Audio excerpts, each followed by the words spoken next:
Good evening, friends, family. I'm going to get on here tonight a little bit and talk about a few things. First, I'd like to thank Tom. Tom from Arizona. Thanks for the card. Appreciate it. I have some more up the house. Some packages folks have sent and cards. And I also got something from Tracy. Tracy lived close to Karen, and she actually drove about 60 miles to the funeral home and picked up an obituary card there at the funeral home. It was really nice. Thanks a lot, Tracy. I really appreciate that. You're a blessing. And I'm going to start going live on Tuesday nights to do a Q&A. And here's how I'm going to do this. I don't like to block people and kick them out. I don't like to do that. You want to get on there and talk a little smack, that's okay. But follow it up with some proof. If you do that, I'll allow you to stay on. If you're just going to get in there and make false accusations without backing anything up from your pimps, your guru pimps, I'm going to have you blocked because you're not going to waste our time. But I had a lot of people ask me here recently about the coupon. Could I be a little more specific about the process? So I thought I'd come down and do this video about the coupon. I'm gonna try and keep it under half hour. We'll see how it goes. But anyway, everybody gets a statement of some kind or another. Most everybody. This one here happens to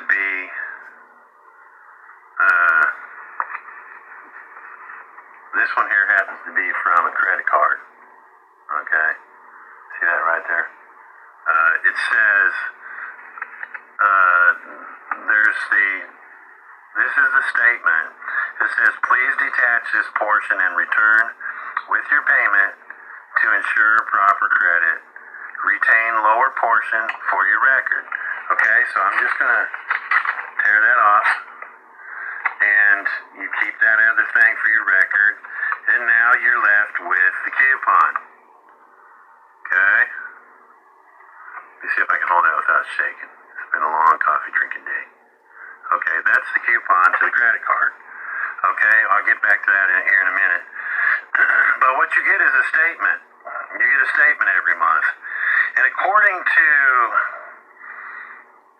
the Collegiate Dictionary, Webster's Collegiate Dictionary, the word statement has approximately 7 different meanings.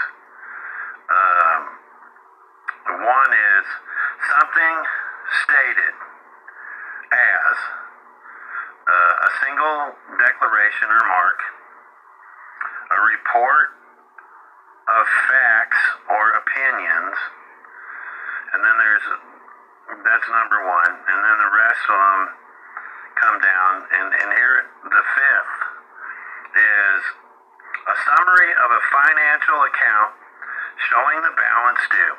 Okay, that's Webster's Dictionary for statement, and it also says see instrument and see bond.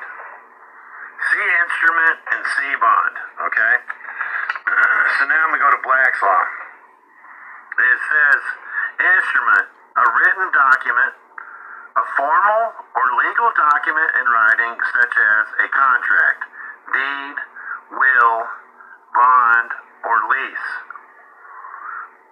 Anything reduced to writing, a document of a formal or solemn character, a writing given as means of affording evidence, Smith versus Smith, a document or writing which gives formal expression to a legal act or agreement for the purpose of creating, securing, modifying, or terminating a right. A written, executed, or delivered, or a writing executed and delivered as the evidence of an act or agreement. In law of evidence, anything which may be presented as evidence to the senses of the adjudicating tribunal. Okay? That's instrument. That's what an instrument is. Okay? And it also said see bonds. So we'll look over here at bond. I've already talked about bonds in the past, so I'll be brief. A certificate of evidence of a debt, a contract, a debt on which interest is paid, a deed whereby the obligor obliges himself, his heirs, his executors, and administrators to pay a certain sum of money to another at a day appointed. A mere promise to pay, a specialty or sealed instrument and not merely a written instrument, a written obligation, an instrument which is not necessarily under seal, an instrument with a clause with the sum fixed as a penalty, binding the parties to pay the same, conditioned, however, that the payment of the penalty may be avoided by the performance of someone or more of the parties of certain acts. Any contractual funding device, obligations to pay interest embodied in bonds as included in the word bonds. Okay? So there's some footnotes, and actually there's quite a bit. There's quite a bit of pages, and there's a page and a half of bonds, talking about bonds. Now, here's the thing, the coupon, okay? Think about this and how it related to the last definition that I just said, okay? Coupons, interest and dividend certificates. Also those parts of a commercial instrument,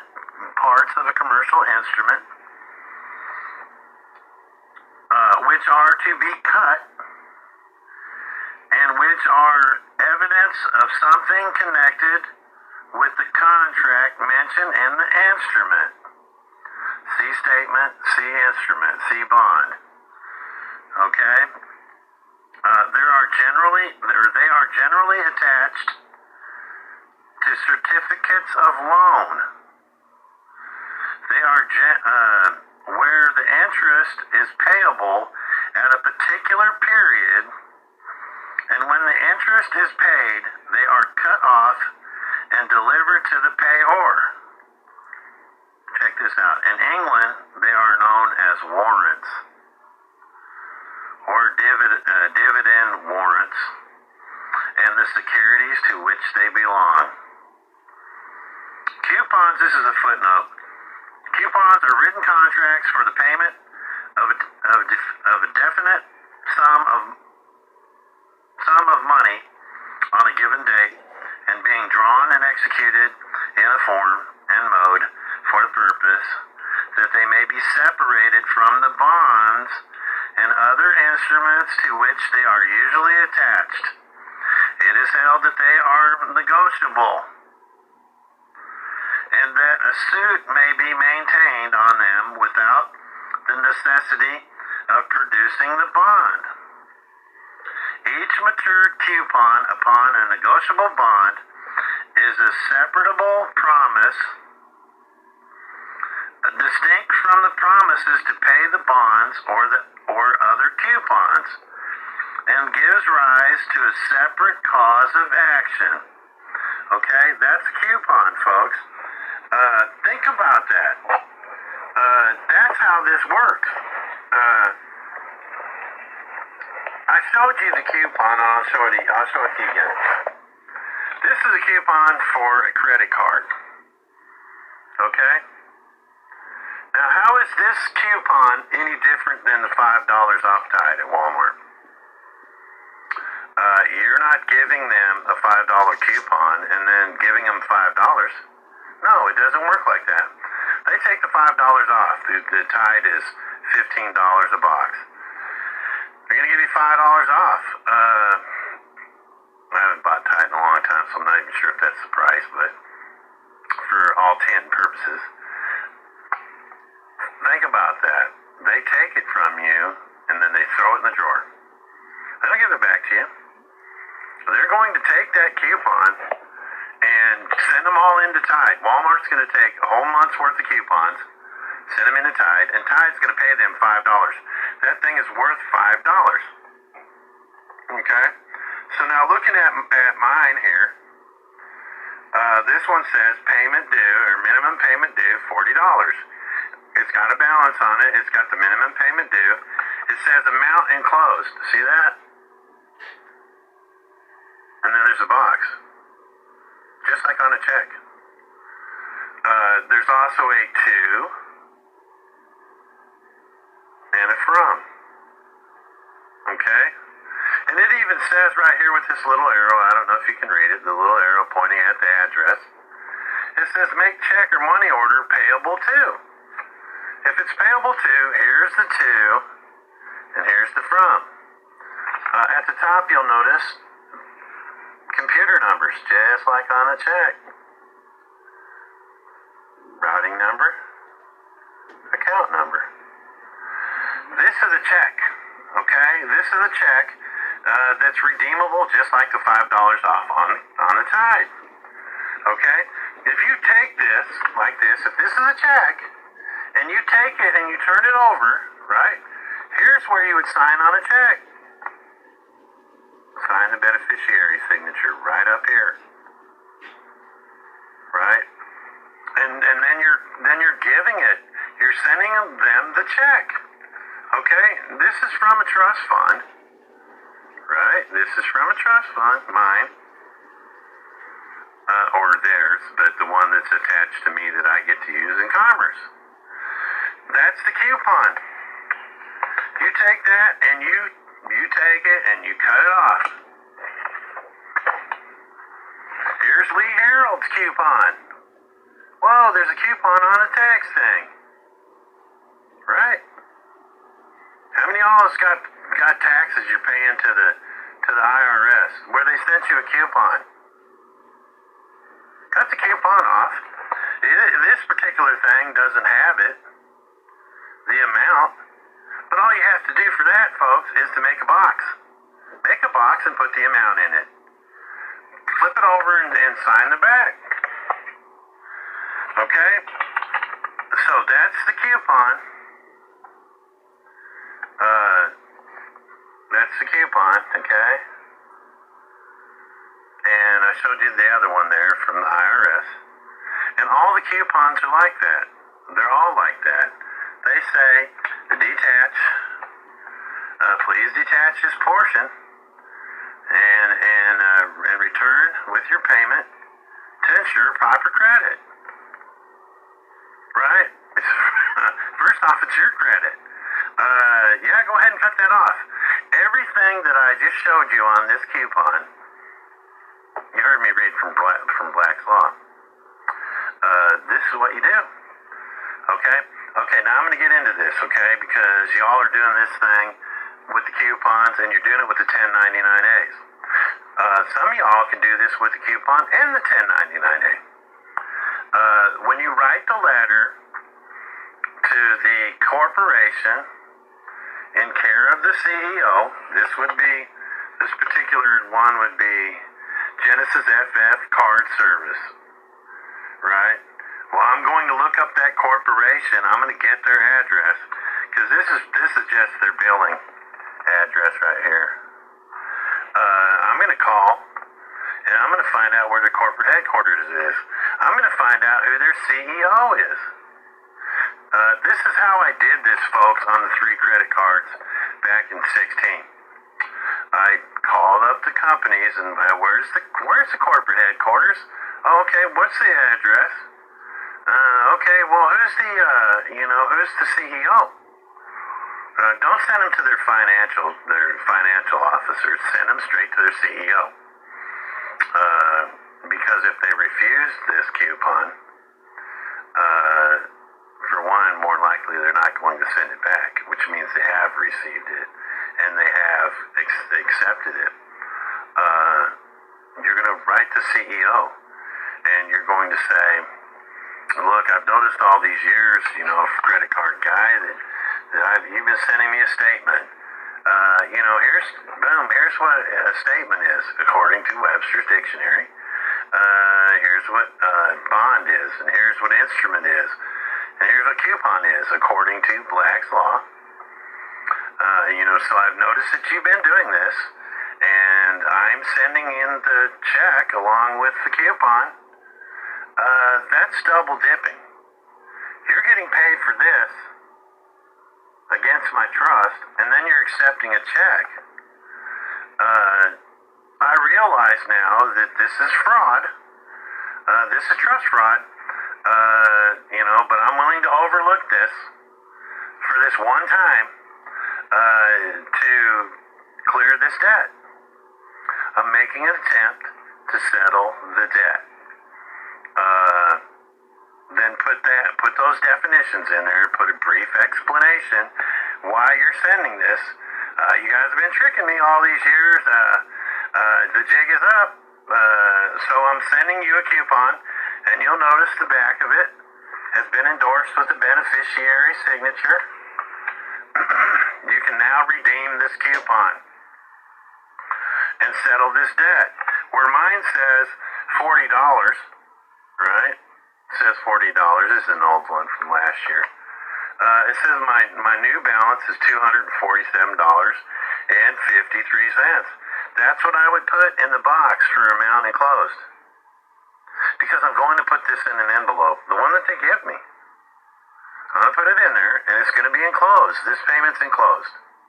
I'm sending a check or money order. This is a check. I'm sending it here, right? Now I'm sending it to the CEO.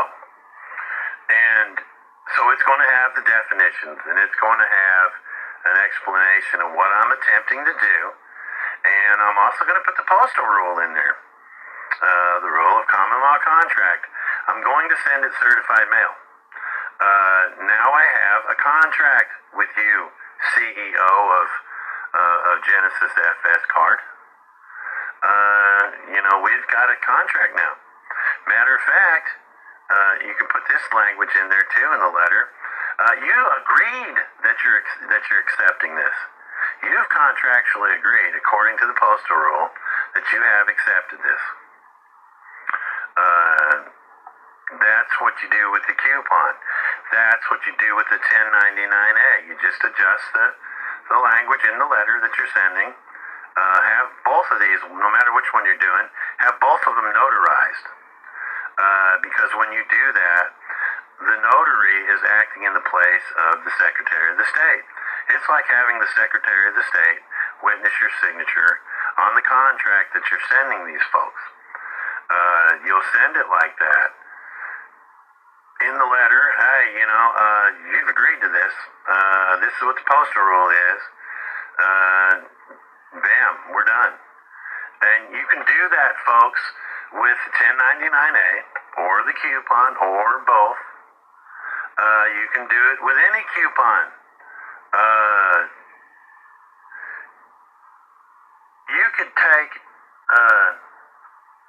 could probably take the $5 off Tide and go ahead and pay $5 at Walmart, or pay $15 for the Tide, and then mail a copy of the receipt, sign the copy of the receipt, and mail a copy of the receipt to Tide with the coupon, and they would send you a check for $5.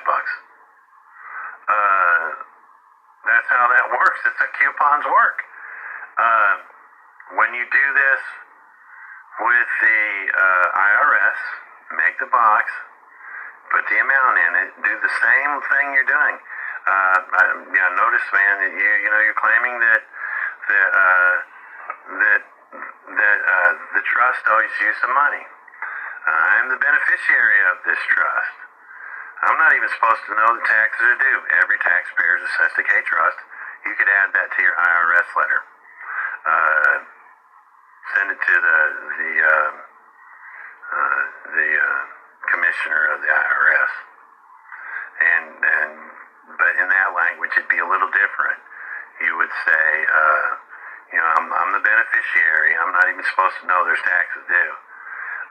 But look, apparently you want to inform me, as a trustee, you want to inform me that someone in the IRS or some trustee that should be paying the taxes isn't. So I take it that you're just informing me that some shenanigans are going on in the IRS, and maybe we need to fire this person that's not paying the taxes. If the trust owes taxes, then the trustees are responsible for making sure that that's paid. If we need to, let's find out who they are. Let's fire them and put somebody in there that will pay the taxes. But until then, you'll find a coupon, and the amounts on there. Feel free to go ahead and redeem this and get the $18,000 from the trust or whatever it is they claim that you owe. That's the coupon process. It's basically fairly simple. I've seen quite a few of them that you folks are writing out there and sending them in. If you send in a coupon, or you send in a 1099-A, or you send in both, or you send in the thing from the IRS, and they say, write you a letter back, oh, we can't accept that. Well, wait, you already have. You already contractually agreed that you've accepted it. So go ahead and discharge it, or whatever you got to do. Send me another statement with a zero balance. Now, they're going to try this. They're going to try you on it. Okay, you want to send me you want to tell me that you're not going to accept this, but you're going to refuse to not accept it by sending it back? You can even give them some days. You got 5 days. If you want to. I don't. I just send it on to them. You can say, you got 5 days. 5 days from the date on this letter. It might take a few days just to get it in the mail. And if they don't return the coupon or the 1099-A, then they have accepted it, whether they say they are or not. So that's when you do conditional acceptance. Okay, now I got you. You agreed in the conditional acceptance. You contractually agreed that you would accept it. Now you're saying you're not. If you accept, if you send a payment and then they don't accept it, well, and you've made a lawful attempt to settle a debt, then you don't owe it. If I owe you $500 and I come up to you and I go, here's that $500 I owe you. And you go, oh, no, man, that's okay. I know you need the money, and that's okay. I don't owe you. I don't know you. A lot of folks might have a dad that's like that. Hey, Dad, can I borrow $500? I gotta get my lights turned on. Yeah, here you go, son. I'll pay you back, Dad. I'll pay you back. Well, okay. Yeah, okay. And you go back to Dad and you go, hey, Dad, here's the $500 I owe you. Oh, no, son, that's cool. You need it more than I do, so go ahead. Guess what, Dad? I don't owe you $500 anymore. A lot of them will get you back at it because when they pass away, they won't have insurance, and you'll end up paying them back anyway. But that's the way that works, folks. It's that simple, man. A lot of you folks have already got your heads wrapped around it, but there's been quite a bit of confusion about that. I'm going to do these go live on Tuesday nights, 9 o'clock Central, or 9 o'clock p.m. Eastern Standard Time. I'm going to try and get that up. I'm also getting a Wi-Fi booster, so I won't have some of the problems that I got. Also, I'm buying a mic for my phone here. A few people have said they're having a hard time hearing what I'm saying.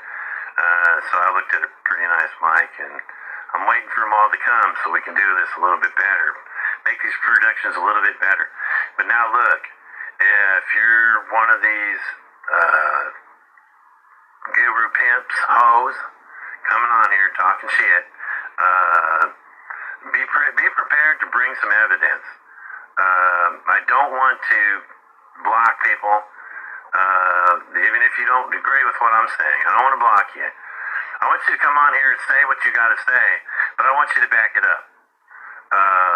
If you don't have proof, and you come in here and you start talking smack, I'm going to ask you to prove it. If you don't prove it, I'm going to have my moderator, which is probably going to be my son. He's 11 years old. He's a big techie guy, and he wants to be my mod. He's like, "Can I be your mod, Dad?" And all I'll have to do is go get him, Jimmy, and your ass will be out because you're not wasting our time. I'm not going to play with you clowns like the last time. I'm not wasting my breath on you because you're not worth it. But for now, y'all, have a good night. Get your questions ready for Tuesday night. And I'll answer as many as I can. I might try and stay on here late, answering questions. Because if I can answer questions and you can, and then I put it on the channel or we move it around like we have been doing, a lot of the answers that y'all are looking for, you'll be able to find in the videos. So I want you to do that. I don't want to hand you, I'm not going to spoon feed y'all. I'm not going to do that. I want you guys to learn this and learn it on your own. It's the only way. Crow, I was on Crow there. It's on there now. The first hour is free. It was a really good interview, and they've had a lot of good reactions. Some bad, but that's expected. But they've had one guest on there who's like a return guest that's actually got on there and said some stuff. And man, I didn't agree. There was a couple of things that I didn't agree with, but they were so minute, folks. This guy, I would love to have him on, and us talk. I sure would. I'd love that. He goes by KL. I'm not exactly sure what that is, but he's got some process that he teaches, and we're really, I feel after listening to the interview, I feel that we're real kindred spirit. Like I said, there's a few things I disagreed with, but not enough that I won't call him brother. And a lot of you gurus out here that's, trash my name and stuff. I'm sure if me and you sat down and talked, we would probably see that we have a lot more in common than we have different. Other than the fact that I'm not out here trying to make money off of others' sorrows. But other than that, y'all have a blessed night. See you Tuesday.